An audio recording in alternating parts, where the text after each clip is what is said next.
मैं स्वप्निल न्यूज 18 राजस्थान की इस खास पेशकश में आपका स्वागत करता हूं। कहते हैं गिरने वाले को होती तो है तकलीफ, पर ठोकर ही इंसान को चलना सिखाती है। 2021 में यही हुआ। कोरोना ने सभी को झकझोर दिया, कारोबार, रोजगार सब प्रभावित हुए। लेकिन इसके बाद भी न सरकार ने हार मानी और न समाज ने घुटने टेके।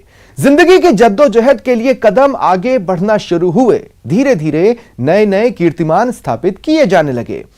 अब जब 2021 विदा हो रहा है, हम नई ऊर्जा, नए जोश के साथ नए साल में दाखिल हो रहे हैं, तो एक नजर 2021 की घटनाओं पर डालना जरूरी हो जाती है, क्योंकि अतीत की अनदेखी करने वाले कूड़ेदान में फेंक दिए जाते हैं।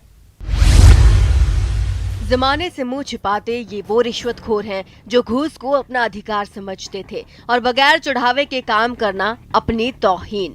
ऐसे कई भ्रष्टाचारियों के लिए साल 2021 काल बनकर आया। इस साल एसीबी ने रिकॉर्ड 470 मामले दर्ज किए। एसीबी के डीजी बीएल सोनी के निर्देश में इस साल एसीबी ने पिछले 5 सालों में सबसे ज्यादा भ्रष्ट अधिकारियों और कर्मचारियों का पर्दाफाश करते हुए उन्हें सलाखों के पीछे धकेला।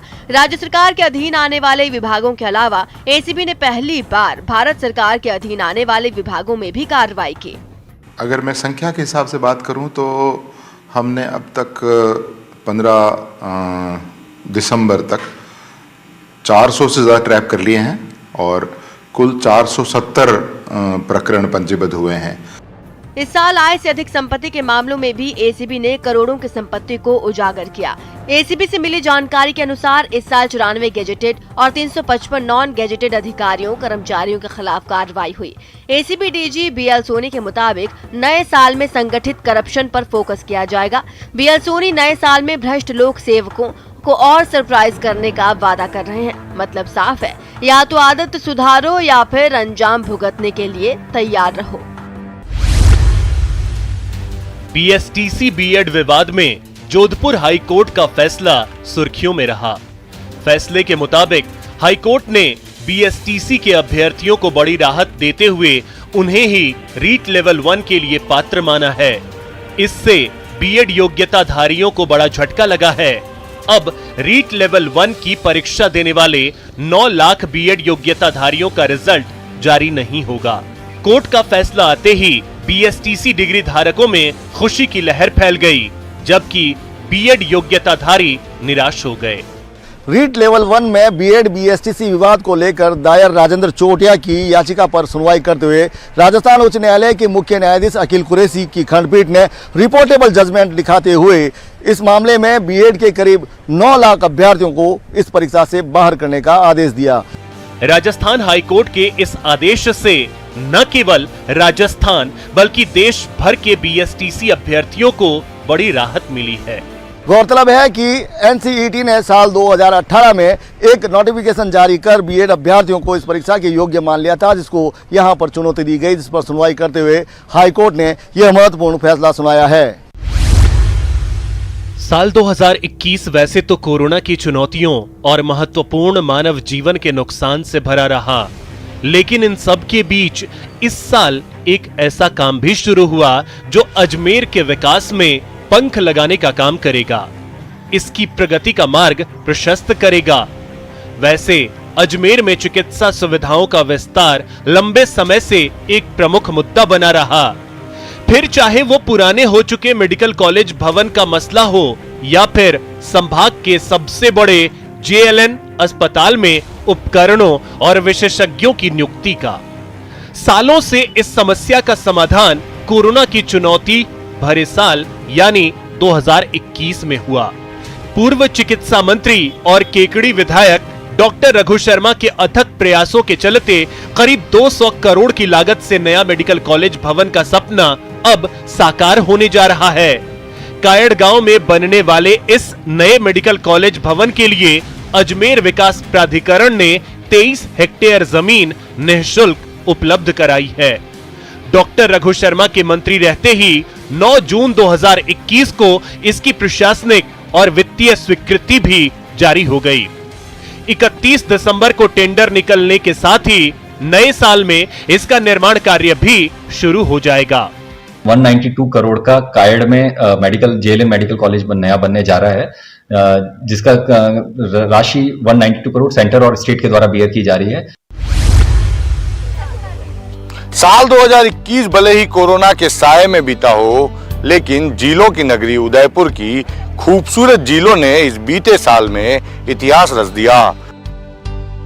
राजस्थान का कश्मीर विश्व के सबसे खूबसूरत शहरों में शुमार और डेस्टिनेशन वेडिंग के लिए दुनिया भर में मशहूर उदयपुर शहर की मुख्य पहचान यहां की झीलें हैं। इन्हीं झीलों की वजह से इस शहर को झीलों की नगरी के रूप में प्रसिद्धि मिली है। साल 2021 भले ही कोरोना के कहर के लिए याद रखा जाएगा, लेकिन इस शहर की झीलों ने वर्ष 2021 में एक नया इतिहास रच दिया। इतिहास में पहली बार यह झीलें दिसंबर में भी लबालब हैं और पर्यटकों के लिए आकर्षण का केंद्र बनी हुई हैं। पहली बार दिसंबर के महीने में ये झीलें पूरी तरह से लबालब है। इस झीलों की खूबसूरती दिसंबर के महीने में भी मानसून की तरह कायम है और यही वजह है कि उदयपुर आने वाले पर्यटक झीलों की खूबसूरती देखकर खासे रोमांचित हैं।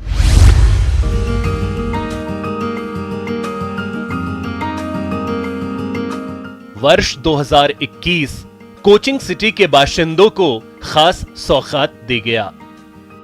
शिक्षा नगरी कोटा बीते 32 साल से बायोलॉजिकल पार्क का इंतजार कर रहा था। 1988 में कोटा का बायोलॉजिकल पार्क प्रस्तावित हो चुका था, लेकिन बनकर तैयार होने में 32 साल लग गए। 1988 से प्रस्तावित अभेड़ा बायोलॉजिकल पार्क 2021 में पूरा हुआ।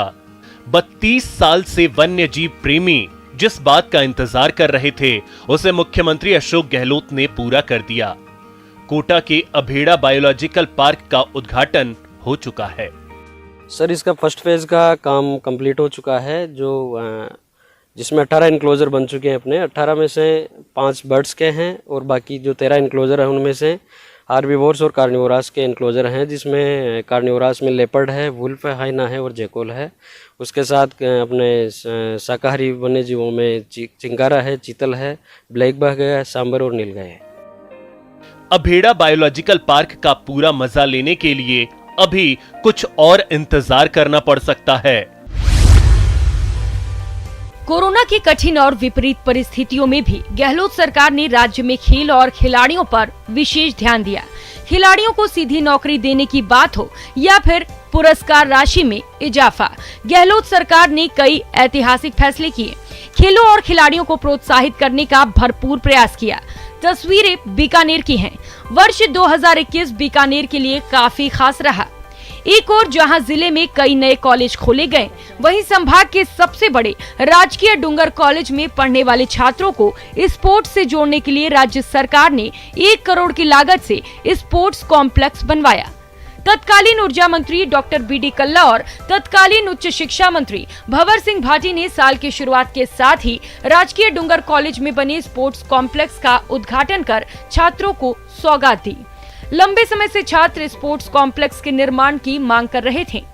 गौरतलब है कि बीकानेर के खिलाड़ियों ने हमेशा देश दुनिया में अपनी अलग पहचान बनाई है। नए स्पोर्ट्स कॉम्प्लेक्स का निर्माण होनहारों को उनके हिस्से का आसमान मुहैया करने की दिशा में बढ़ाया गया सरकार का एक और प्रयास माना जा सकता है। विदाई ले रहा वर्ष 2021 सुजान गंगा नहर के उद्धार के लिए भी याद रखा जाएगा। भरतपुर की जीवनदायिनी कहे जाने वाली सुजान गंगा नहर अपने अस्तित्व को खोने की कगार पर थी। नहर का पानी पूरी तरह से हरा हो चुका था। चारों तरफ काई ही काई नजर आती थी। नहर में कूदकर लोग जान दे देते थे। वही नहर जिसने कभी भी लोहागढ़ दुर्ग को हार का सामना नहीं करने दिया। स्थानीय लोगों ने प्रदर्शन किया, धरना दिया, लेकिन सब बेअसर। स्थानीय नेता भी और चुने हुए प्रतिनिधि भी समय समय पर सरकार में भी आवाज उठा रहे थे, लेकिन किसी के पास नहर की तरफ ध्यान देने का वक्त नहीं था। यूडीएच मंत्री शांति धारीवाल जब भरतपुर दौरे पर आए तो उन्होंने सुजान गंगा नहर का दौरा किया। नहर की बदहाली को देखकर उन्होंने नाराजगी जताई और अधिकारियों को सुजान गंगा नहर को पर्यटन स्थल के रूप में विकसित करने के निर्देश दिए। स्थानीय विधायक और राजस्थान सरकार में मंत्री डॉक्टर सुभाष गर्ग ने भी नहर को विकसित करने के प्रयास किए। यूडीएच मंत्री शांति धारीवाल ने अधिकारियों को आना सागर झील की तर्ज पर सुजान गंगा नहर विकसित करने के निर्देश दिए।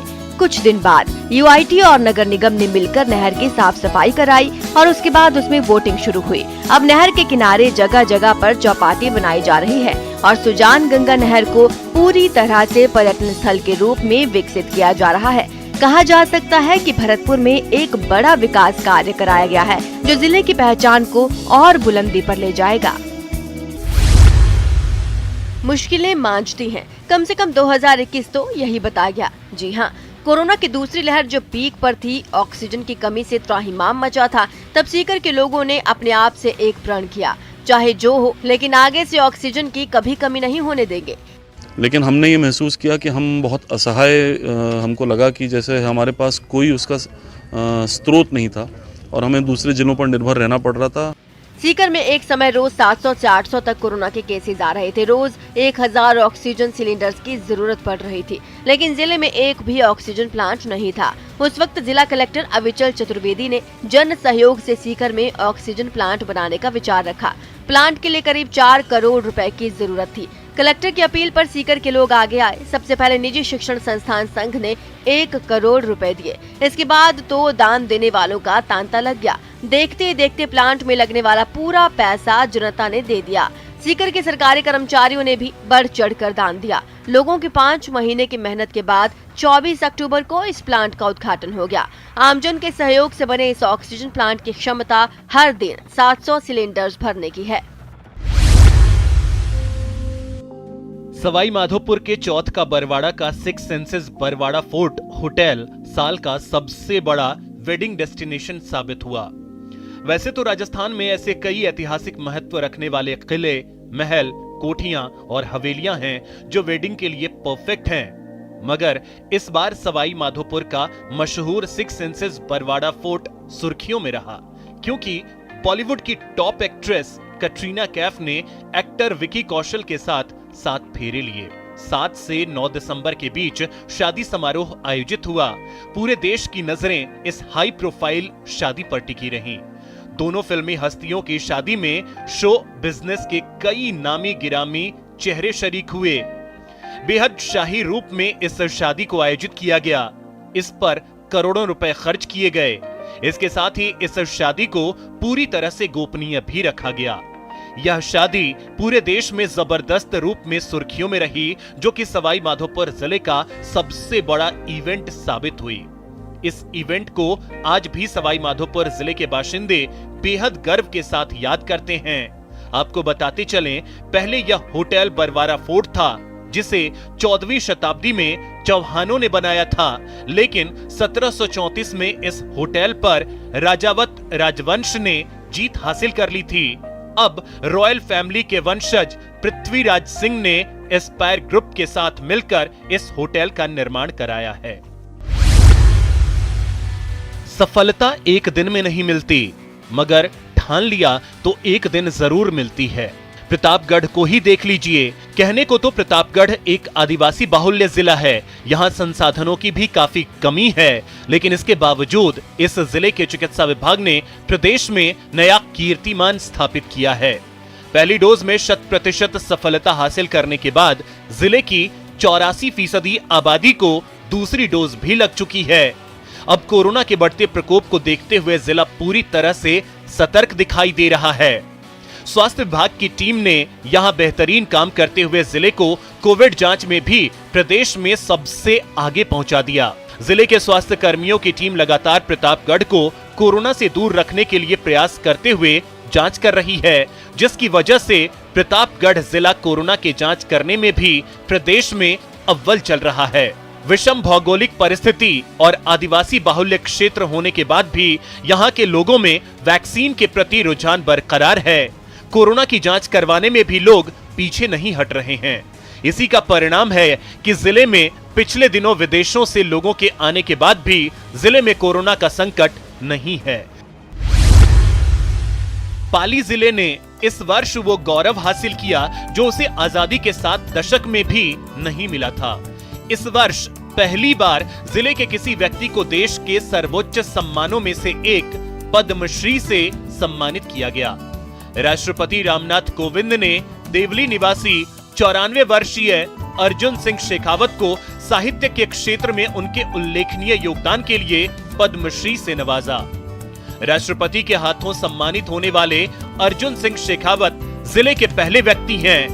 वैसे डॉक्टर शेखावत का नाम सबसे ज्यादा राजस्थानी भाषा को भारतीय संविधान की 8वीं सूची में दर्ज कराने के लिए छेड़ी गई उनके मुहिम के लिए याद किया जाता है। मैंने राजस्थानी भाषा, साहित्य, संस्कृति पर लिखी है और आदिवासियों के ऊपर भी काफी किया है। बाकरा भूमिया करके जो मेरी पुस्तक है उसका अंग्रेजी अनुवाद भी हुआ और यूनेस्को से पुरस्कृत भी हुई वो। डॉक्टर शेखावत पिछले 30 सालों से राजस्थानी मायड़ भाषा को संविधान में शामिल कराने के लिए संघर्ष कर रहे हैं। राजस्थानी भाषा और साहित्य को जीवन समर्पित करने वाले शेखावत ने अपने जीवन की शुरुआत एक शिक्षक के रूप में की थी। इसके बाद वे बीडीओ बने। इस बीच उनका साहित्य से लगाव बढ़ता गया। अब तक अर्जुन सिंह शेखावत 22 पुस्तकें लिख चुके हैं और कई पुस्तकों का अनुवाद और संपादन भी कर चुके हैं। इस तरह उनके साहित्य की संख्या 50 तक पहुंच गई। उन्हें अब तक 18 पुरस्कार मिल चुके हैं। उन्होंने ट्राइबल कल्चर ऑफ गरासिया पुस्तक का अंग्रेजी अनुवाद भी किया। उनकी रचना भाखर रा भूमिया काफी चर्चित रही है। केंद्र और राज्य सरकारें आम जनता की सुविधा और उनके जीवन स्तर को सुधारने के लिए कई तरह की योजनाएं चलाती है। साल 2021 की बात की जाए तो राजसमंद जिला केंद्र और राज्य सरकार की विभिन्न योजनाओं के बेहतर क्रियान्वयन और नवाचार के लिए देश भर में अव्वल रहा। इसी का नतीजा था कि जिला कलेक्टर अरविंद कुमार पोसवाल को प्रदेश के बेस्ट कलेक्टर के अवार्ड से सम्मानित किया गया।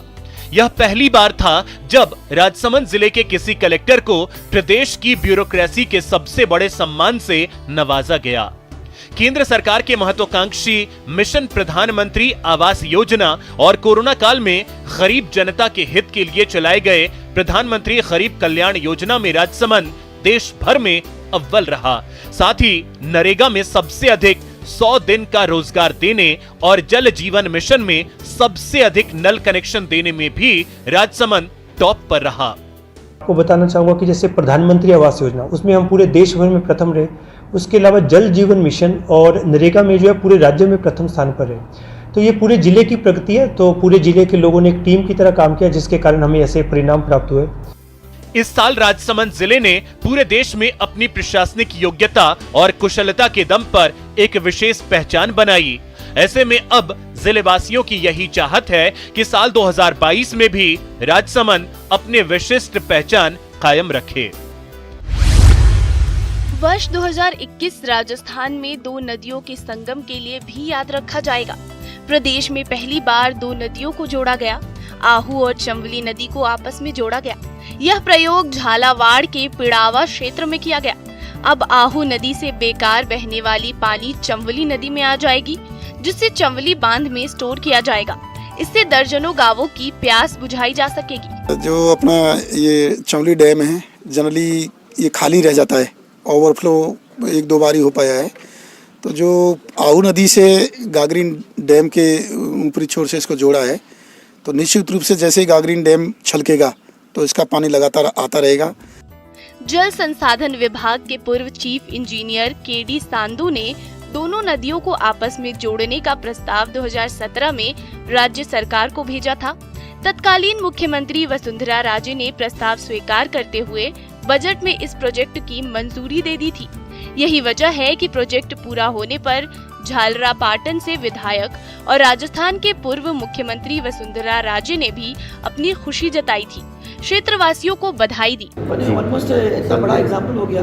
आहू और चंवली के बीच का जो अपन ने क्लिक करा है, उसकी वजह से मैं तो अभी चादर चढ़ गया था आपके सचमुच नदियों को जोड़ने का अटल बिहारी वाजपेयी का सपना झालावाड़ में आहू और चंवली के जुड़ने से पूरा हो गया।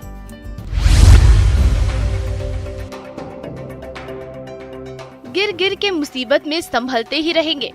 जल जाएं मगर आग पे चलते ही रहेंगे। यही तो हुआ। कोरोना की दूसरी लहर ने हमसे बहुत कुछ छीन ली, लेकिन नहीं छीन पाई तो बस आगे बढ़ने का हौसला, मंजिल तक पहुंचने की जिद, मुश्किलों को चीर कर राह बनाने का संकल्प। महामारी राह का रोड़ा बनकर खड़ी थी, फिर भी विकास की रफ्तार कम नहीं हुई। पर्यटन, कृषि और पेयजल क्षेत्र में चलाई जा रही योजनाओं से चित्तौड़गढ़ की तस्वीर बदलने जा रही है, सूरत संवरने जा रही है।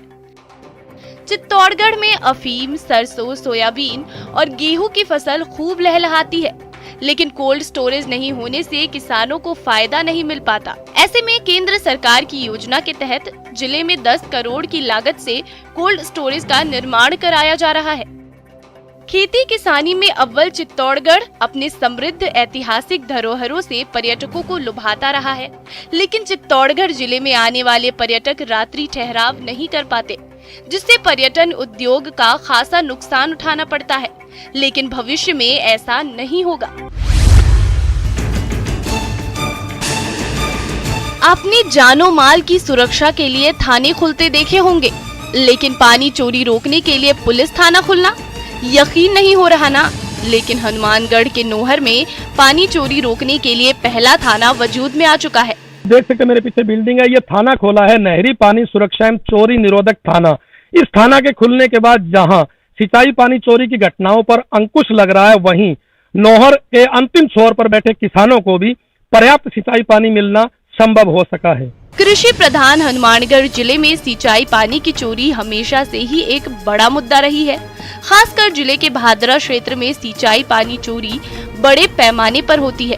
इसी को देखते हुए राज्य सरकार ने जिले के नोहर में राज्य का पहला नहरी पानी सुरक्षा और चोरी निरोधक थाना खोला है। अरे हनुमानगढ़ डिस्ट्रिक्ट में पानी चोरी की समस्या मेन थी, तो राज्य सरकार ने प्रयास करके, यहाँ के विधायक साहब ने प्रयास करके यहाँ नहरी पानी जो चोरी होता था उसका चोरी को रोकने के लिए एक थाना खुला है।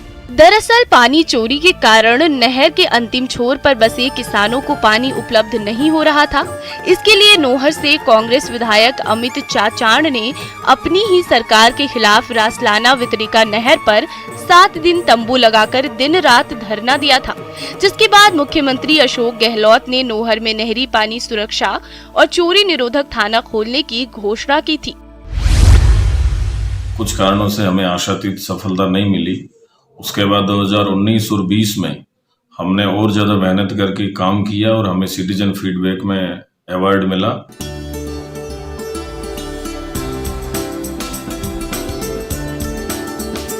दीवारों पर दस्तक देते रहिए, दीवारों से दरवाजे निकल आएंगे। हौसले की ये कहानी डूंगरपुर से आई है। साल 2021 कोरोना की दूसरी लहर में हुई जनहानि का दर्द दे गया, लेकिन यही साल डूंगरपुर वासियों को बड़ी खुशी भी दे गया। खुशी ऐसी कि जिले के हर बाशिंदे का सर गर्व से ऊंचा हो गया। स्वच्छ भारत मिशन के तहत पिछले 4 साल से मेहनत कर रहे डूंगरपुर शहर को साल 2021 में सफलता मिली। डूंगरपुर पूरे देश में अव्वल आया। वर्ष 2016 में जब प्रधानमंत्री नरेंद्र मोदी ने स्वच्छता सर्वेक्षण की शुरुआत की, तो उसके 2 साल बाद 2018 में डूंगरपुर ने पहली बार स्वच्छता सर्वेक्षण में भाग लिया। इसके पहले नगर परिषद के तत्कालीन सभापति के गुप्ता ने डूंगरपुर शहर को स्वच्छता सर्वेक्षण में अव्वल लाने की कवायद शुरू कर दी थी। इसके लिए शहर को खुले में शौच मुक्त बनाने के साथ साथ स्वच्छता के हर पैमाने पर काम शुरू किया। शुरुआती साल में उम्मीद के मुताबिक कामयाबी नहीं मिली। इसके बावजूद तत्कालीन सभापति के गुप्ता और डूंगरपुर शहर की जनता ने हार नहीं मानी। वर्ष 2019 और 2020 के स्वच्छता सर्वेक्षण में डूंगरपुर राजस्थान में अव्वल आया, पर देश में अव्वल आने का सपना 2021 में पूरा हुआ। 20 नवंबर 2021 को दिल्ली स्थित विज्ञान भवन में डूंगरपुर को इंडियाज क्लीनेस्ट सिटी अवार्ड के साथ 3 स्टार सिटी अवार्ड से भी नवाजा गया। और यहां रुकेंगे एक छोटे से ब्रेक के लिए, कहीं जाइएगा नहीं, जल्द हाजिर हो रहे हैं।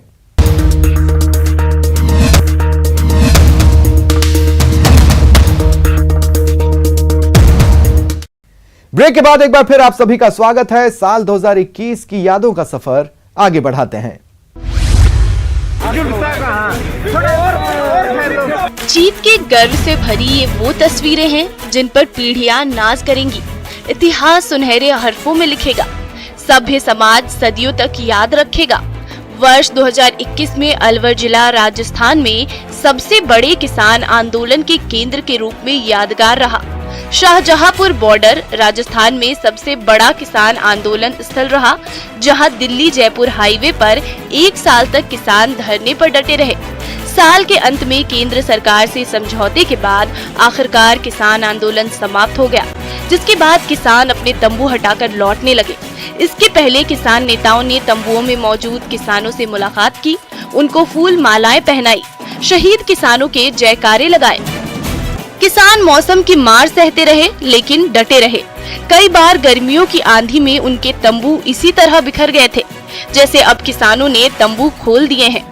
ओले भी पड़े, हाड़ कपाने वाली सर्दी में भी किसान डटे रहे।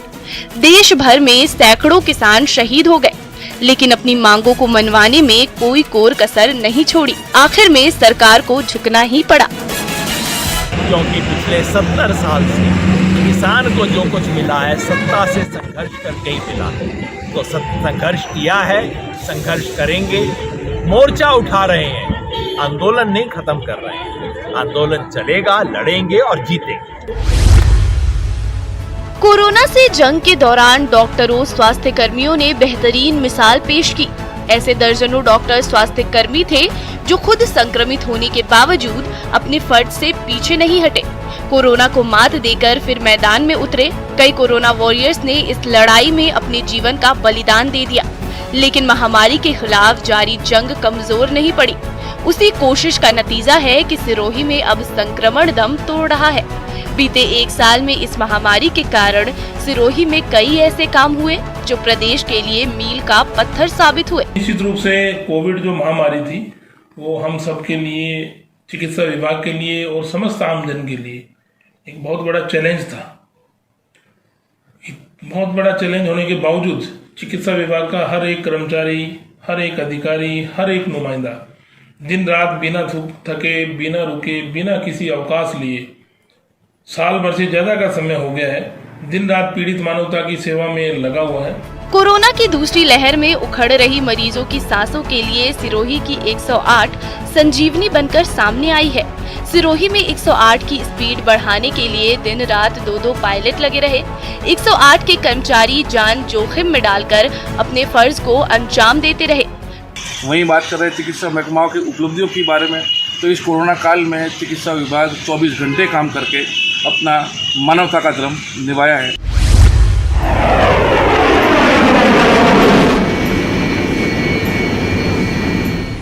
राजमार्ग पर रनवे। वैसे तो ये वो पल है जिस पर हर हिंदुस्तानी को नाज है, लेकिन जालोर वासियों के लिए ये इस साल की सबसे बड़ी उपलब्धि रही। सितंबर में पश्चिमी सीमा को मजबूत करने के लिए बाड़मेर जालोर जिले की सीमा पर बनी देश की पहली इमरजेंसी एयर स्ट्रिप पर रक्षा मंत्री राजनाथ सिंह और सड़क और परिवहन मंत्री नितिन गडकरी ने लैंडिंग कर इमरजेंसी लैंडिंग फील्ड का लोकार्पण किया। इसके बाद वायुसेना के लड़ाकू विमान सुखोई, जगुआर सहित ट्रांसपोर्टेशन विमानों ने अभ्यास कर करतब दिखाए। साल 2021 जालौर जिले के लिए गौरवशाली पल रहा। तारीख थी 9 सितंबर, जब देश की पहली हाईवे हवाई पट्टी पर लड़ाकू विमान उतरे थे और NHI और भारतीय वायुसेना ने जब अपनी ताकत दिखाई थी, तो यहाँ से 40 किलोमीटर दूर पाकिस्तान थर्रा उठा, कांप उठा। वायुसेना के इस युद्धाभ्यास को देखकर हर किसी का सीना चौड़ा हो गया। देश की पश्चिमी सरहद पर पाकिस्तान से लगते बॉर्डर के पास भारतमाला परियोजना के तहत बनाए जा रहे नेशनल हाईवे पर सड़क और परिवहन विभाग ने 3 किलोमीटर लंबी इमरजेंसी हवाई पट्टी का निर्माण कराया गया है।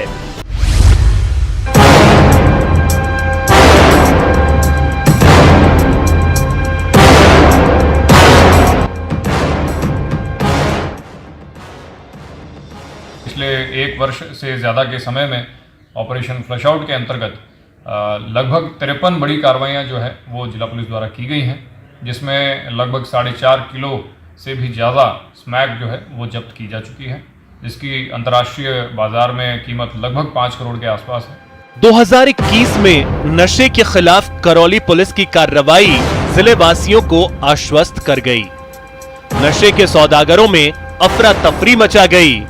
जी हां, बीत रहा साल जिले में नशे के सौदागरों पर की गई विशेष कार्रवाइयों के लिए याद किया जाएगा। करौली पुलिस अधीक्षक मृदुल कच्छावा के नेतृत्व में साल भर में पुलिस ने 4 किलो 382 ग्राम से अधिक स्मैक जब्त कर 83 तस्करों को गिरफ्तार किया।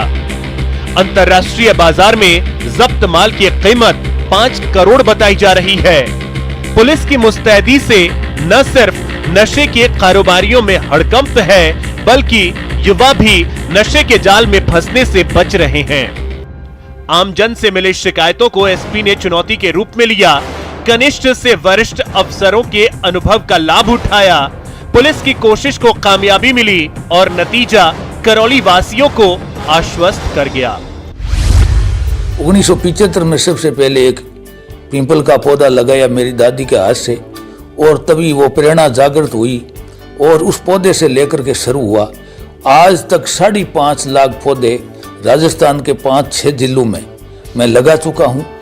एवरेस्ट फतह के संघर्ष की कहानी भी एक छोटे कदम से ही होती है। 95 साल की दादी ने जिस हिम्मताराम के हाथ से एक पीपल का पौधा लगवाया था, जो आज इतना घना हो गया है कि उसकी छाया में एक साथ 500 लोग बैठ सकते हैं। तब का नन्हा बच्चा आज का ट्री मैन बन गया है। प्रकृति का वो पहरुआ जिस पर नागौर को नाज है, देश को गर्व है। जी हां, वर्ष 2021 नागौर वासियों को एक सुखद स्मृति दे गया। नागौर के एक सपूत ट्री मैन हिम्मताराम भांभू को देश के राष्ट्रपति रामनाथ कोविंद ने पद्मश्री से सम्मानित किया। ये वो शख्स हैं जिन्होंने अपने पैसे से 6 हेक्टेयर जमीन खरीदकर उस पर जंगल उगा दिया है। इसमें 300 मोर सहित हजारों पक्षी हैं, जिनके लिए रोज 300 परिंदे पानी से भरे जाते हैं। रोज 20 किलो चुग्गा डाला जाता है। यही वजह है कि हिम्मताराम को राजस्थान के ट्री मैन के रूप में पहचाना जाता है।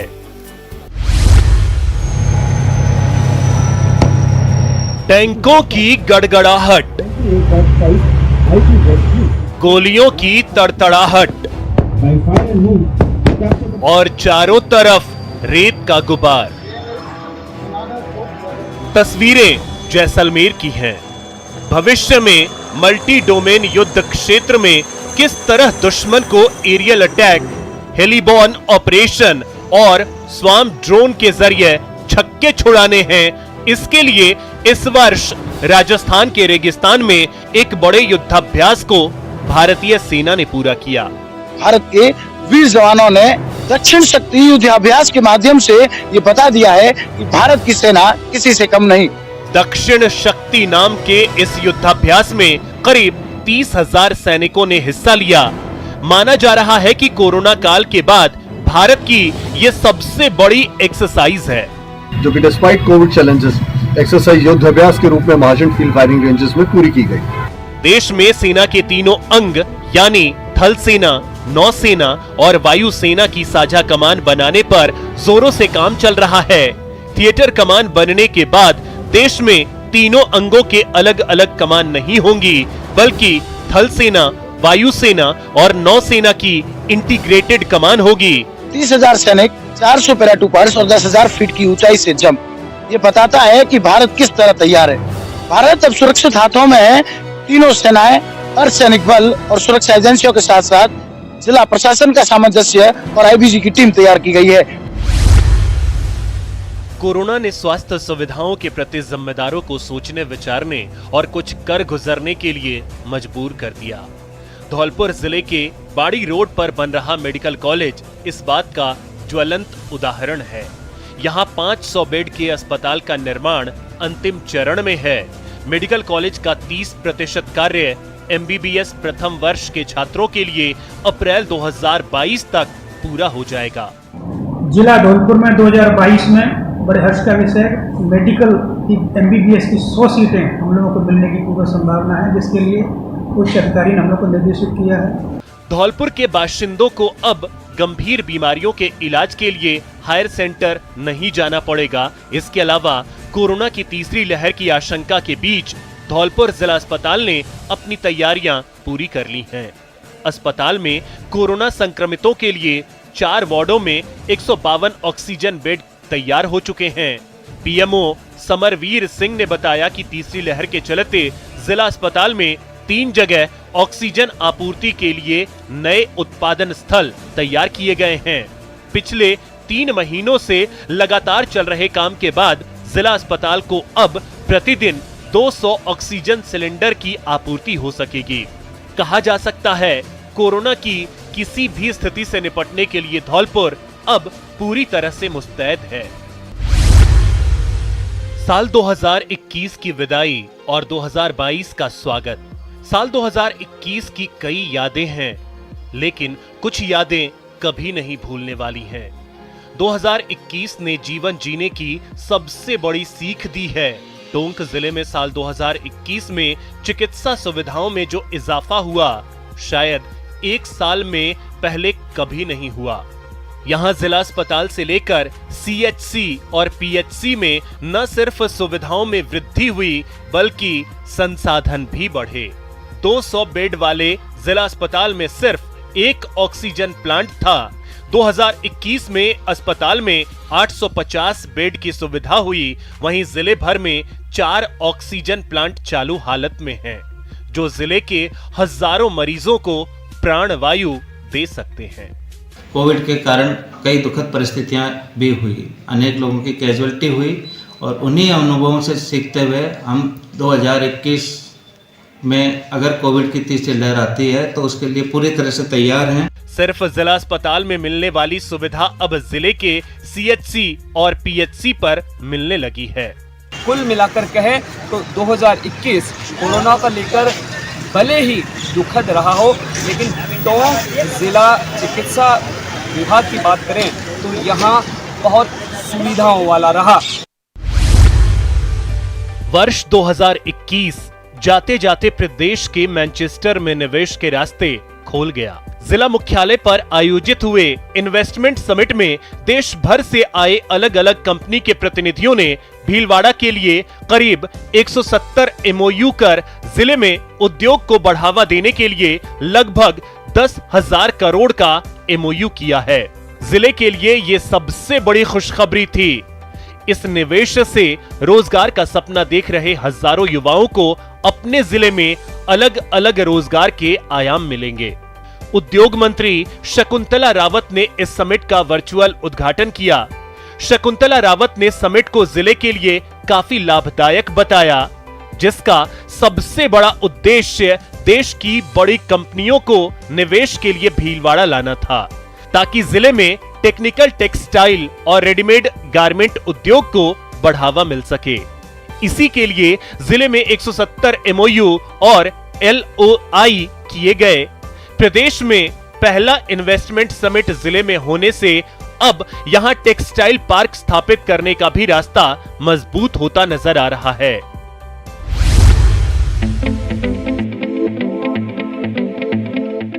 लक्ष्य न ओझल होने पाए, कदम मिलाकर चल, सफलता तेरे कदम चूमेगी, आज नहीं तो कल।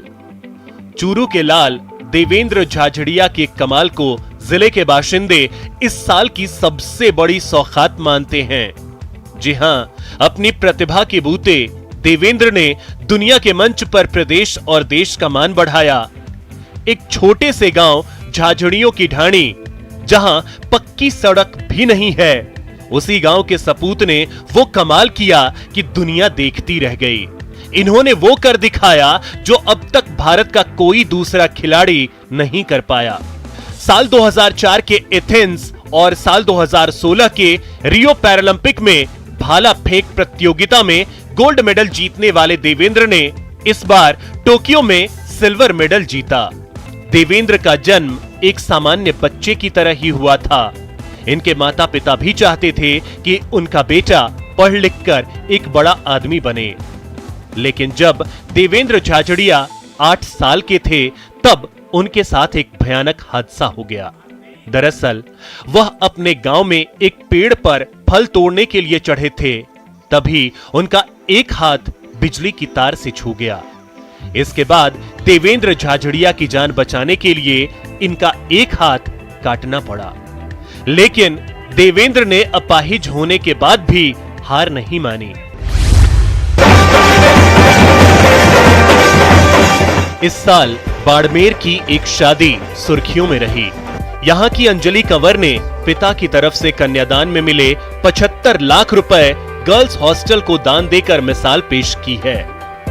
मुझे जो एजुकेशन मिली वो हर लड़की को नहीं मिली, स्पेशली हमारी सोसाइटी में जहाँ हम रह रहे, तो जो मुझे दिया जा रहा था तो मैंने कहा वो मुझे देने की जगह सबको ही क्यों ना मिले जो मेरी जो।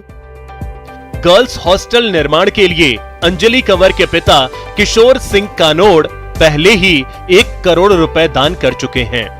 जो हमारी गाँव में रहती है, ज्यादा करके बच्चियां रहती है, उनके लिए हमें क्या करना चाहिए, उन्होंने जो है अपना विचार करके हम लोगों को भी बिल्कुल संदेश दिया।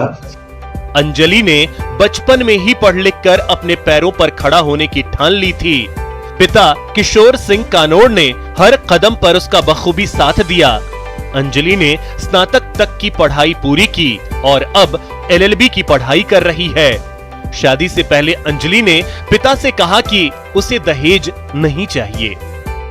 अंजलि का यह कदम मील का पत्थर साबित होगा उन बेटियों के लिए जो पढ़ लिख कर अपना और अपने परिवार का नाम रोशन करना चाहती हैं, लेकिन मुफलिसी उनकी राह में रोड़ा बनकर खड़ी है। दौसा की एक घटना ने न सिर्फ राजस्थान बल्कि पूरे देश में भी सुर्खियां बटोरी। इस घटना ने राजस्थान सरकार का करप्शन के खिलाफ जीरो टॉलरेंस नीति को उजागर किया और यह दर्शा दिया कि प्रदेश में आम हो या खास, किसी भी भ्रष्टाचारी को बख्शा नहीं जाएगा। यह घटना है 13 जनवरी 2021 की। साल के पहले महीने में घटी इस घटना की चर्चा वर्ष भर हुई। दरअसल दिल्ली मुंबई एक्सप्रेसवे निर्माण कंपनी से रिश्वत लेने के मामले में जयपुर ACB ने 13 जनवरी को बांदीकुई की तत्कालीन SDM पिंकी मीणा और दौसा के तत्कालीन SDM पुष्कर मित्तल को गिरफ्तार किया। इस दौरान पुष्कर मित्तल को 5 लाख की रिश्वत लेते हुए रंगे हाथों, वहीं पिंकी मीणा को 10 लाख की रिश्वत की डिमांड करते हुए गिरफ्तार किया गया। जांच के बाद 2 फरवरी 2021 को IPS मनीष अग्रवाल को भी ACB ने गिरफ्तार कर लिया। एक ही मामले में राजस्थान के 3 बड़े अफसर सलाखों के पीछे पहुंच गए। इसी मामले में कुछ दिन बाद मनीष अग्रवाल के एक और दलाल को भी ACB ने गिरफ्तार किया। राजस्थान में मैं समझता हूँ सबसे अच्छा काम एंटी करप्शन डिपार्टमेंट कर रहे हैं, राजस्थान में कर रहा है, पर सरकार की मंशा रोके कैसे? उसमें आप बताइए, बड़े बड़े अधिकारी हमारे पकड़े जाते हैं। साल 2021 जहां पूरी दुनिया के लिए कोरोना महामारी के रूप में अभिशप्त जैसा रहा, वहीं इसने स्वास्थ्य के प्रति सरकार और समाज को सोचने और उस पर काम करने के लिए भी विवश किया। इसी बहाने स्वास्थ्य सुविधाओं को भी विस्तार मिला। बांसवाड़ा का महात्मा गांधी अस्पताल इकलौता हॉस्पिटल होता था जहां सभी प्रकार की सुविधाएं होती थी। कहने के लिए ऑक्सीजन की भी सप्लाई थी, लेकिन जब जरूरत पड़ी तो ये गच्चा दे गई। हाल ऐसा हुआ कि कई लोगों ने ऑक्सीजन के अभाव में दम तोड़ दिया, लेकिन अब बांसवाड़ा में ना तो ऑक्सीजन सिलेंडर की कमी है और ना ही ऑक्सीजन प्लांट की। जी हाँ, जिला कलेक्टर अंकित कुमार सिंह की पहल पर सरकार का साथ देने के लिए निजी क्षेत्र की बड़ी कंपनी आगे आई, जिसका नतीजा ये हुआ कि अब बांसवाड़ा के MG अस्पताल में 4 ऑक्सीजन प्लांट्स हो गए हैं। हम सभी ने देखा कि दूसरी लहर कैसे घातक रूप में हम लोगों ने सबने सामना किया, जिसमें हमने जो हमारा जिला अस्पताल है उसमें ऑक्सीजन की जो व्यवस्था थी उसको भी हमने दुरुस्त करने का हमें मौका मिला। और आज स्थिति ये है कि वहाँ पर करीब 4 हमारे ऑक्सीजन प्लांट आज ऑपरेशन। लहरों को साहिल की दरकार नहीं होती, हौसला बुलंद हो तो कोई दीवार नहीं होती। अगर कुछ कर गुजरने का इरादा हो तो राह में आने वाली सभी मुश्किलों को दूर कर मंजिल हासिल की जा सकती है। ऐसा ही कुछ कर दिखाया बूंदी जिले के नैनवा उपखंड क्षेत्र के ग्रामीणों ने। उन्होंने बिना किसी सरकारी मदद के जन सहयोग से 45 लाख की राशि जुटाकर भोमपुरा गांव के पास लंबा चौड़ा बांध बना डाला। सामाजिक एकता की बेमिसाल कहानी ने खूब सुर्खियां बटोरी। और अच्छी लहलहाती फसलें हो रही है और सबको पीने के पानी की और सिंचाई वगैरह की कोई दिक्कत नहीं हो रही। बांध से न सिर्फ पीने के पानी की समस्या दूर हुई बल्कि खेतों में फसलें भी लहलहा रही हैं। जी हाँ, न इंजीनियर, न सरकारी सहयोग और न ही बैंक से लोन। जिले के भूमपुरा गांव के लोगों ने खुद ही 2050 फीट लंबा और 80 फीट चौड़ा बांध खड़ा कर दिया। लगातार गिरते जा रहे भूजल स्तर के कारण परेशान किसानों ने अपने खाते के 350 बीघा भूमि पर बांध बनाने की सहमति दे दी। बहुत परेशानी से ना बागले पानी कौन सो जेन ब्रांगले कौन सो फिर वो लगाओ जा तो वो लंबी पानी ना आओ जो 800,000 तक वो लगाओ जा। राज्य सरकार ने हड़ौती के सबसे सघन शाहबाद के जंगल को कंजर्वेशन रिजर्व का दर्जा दे दिया है। सरकार के फैसले पर शाहबाद में लोगों ने खुशी मनाई। इसके लिए 2 दशक से मांग उठाई जा रही थी। दरअसल जिले के शाहबाद में करीब 49,000 हेक्टेयर वन भूमि है। शाहबाद में कुछ ही दूरी में विभिन्न प्रजातियों के पेड़ मिलते हैं। शाहबाद में पैंथर और गिद्धों का कुनबा फल फूल रहा है। इनकी आसानी से साइटिंग होती है। यहाँ पैंथर से लेकर भालू, भेड़िया, लोमड़ी, चीतल, सांभर, खरगोश और हाइना सहित कई वन्य जीव भी विचरण करते हैं। शाहबाद कंजर्वेशन रिजर्व घोषित होने से जिले में वन संपदा और वन्य जीव संरक्षित होंगे। साथ ही जिले में पर्यटन भी बढ़ेगा। इससे जहाँ क्षेत्र का विकास होगा वहीं स्थानीय स्तर पर रोजगार के नए अवसर मिलेंगे। साल 2021 विदा लेने जा रहा है और नए साल 2022 के स्वागत सत्कार के लिए पूरी दुनिया तैयार है। भारत पाक अंतर्राष्ट्रीय सीमा पर स्थित मरुधरा का सरहदी जिला श्रीगंगानगर साल 2021 में एक खास वजह से सुर्खियों में रहा। राजस्थान राज्य विद्युत उत्पादन निगम के Suratgarh super critical thermal power station में नया अध्याय जुड़ा। इस परियोजना की 660 मेगावाट क्षमता की 8वीं इकाई को चालू कर सफलतापूर्वक विद्युत उत्पादन शुरू किया गया। सूरतगढ़ कोयला थर्मल पावर प्रोजेक्ट में 8वीं यूनिट जो super critical thermal power project के नाम से विख्यात है, इसको कोयले से सिंक्रोनाइज करके 660 मेगावाट बिजली का उत्पादन शुरू कर दिया गया है। नए साल 2022 में उम्मीद की जानी चाहिए कि श्रीगंगानगर के सूरतगढ़ थर्मल पावर प्लांट की सभी 8 इकाइयां फुल कैपेसिटी के साथ बिजली का प्रोडक्शन करेंगी ताकि मरुधरा वासियों को नए साल 2022 में बिजली की किल्लत का सामना न करना पड़े। झुंझुनू के लिए वर्ष 2021 महिला सशक्तिकरण के लिए भी याद रखा जाएगा। जो जिला पूरे देश में लिंगानुपात के मामले में सबसे पीछे था, वो अब पहली पंक्ति में आकर खड़ा हो गया है। झुंझुनू में जहां 2015 में लिंगानुपात 903 था, वहीं अब बढ़कर 950 हो गया है। अब झुंझुनू में बेटियों को बोझ नहीं समझा जाता। मरुधरा की इस धरती पर अब बेटियां पैदा होने पर गालियां नहीं बल्कि थालियों की आवाज सुनाई देती है। शादियों में दुल्हन को हेलीकॉप्टर से लाने का चलन भी बढ़ता जा रहा है। नवंबर में पिठोला की ढाणी के ढाणा गांव में एक दूल्हा अपनी दुल्हनिया को हेलीकॉप्टर से लेकर आया, जिसे देखने के लिए तस्वीरों को अपने मोबाइल में कैद करने के लिए लोगों का सैलाब उमड़ पड़ा। आपके लिए भले ही तस्वीरें नई नहीं हो, लेकिन जिस इलाके से ये तस्वीरें आई हैं, वहां आधी आबादी की हालत हाल फिलहाल तक चिंताजनक थी। लेकिन अब राय बदल रही है। ये तस्वीरें आधी आबादी के प्रति समाज की सोच में आए बदलाव को बखूबी बयां कर रही है। 11 अक्टूबर को मनाए जाने वाले अंतर्राष्ट्रीय बालिका दिवस पर आई ये रिपोर्ट बताती है कि अब राजस्थान में बेटियों को बोझ नहीं माना जाता। लेकिन आज भी ऐसे गांव या शहर हैं जहां बेटियों के लिए परिवार का नजरिया नहीं बदल रहा। इसीलिए अब वक्त आ गया है बदलाव का। सोच बदलेगी तो बेटियां आगे बढ़ेंगी, बेटियां आगे बढ़ेंगी तो इंडिया आगे बढ़ेगा। नया साल इसी संकल्प को लेकर आगे बढ़ने का है।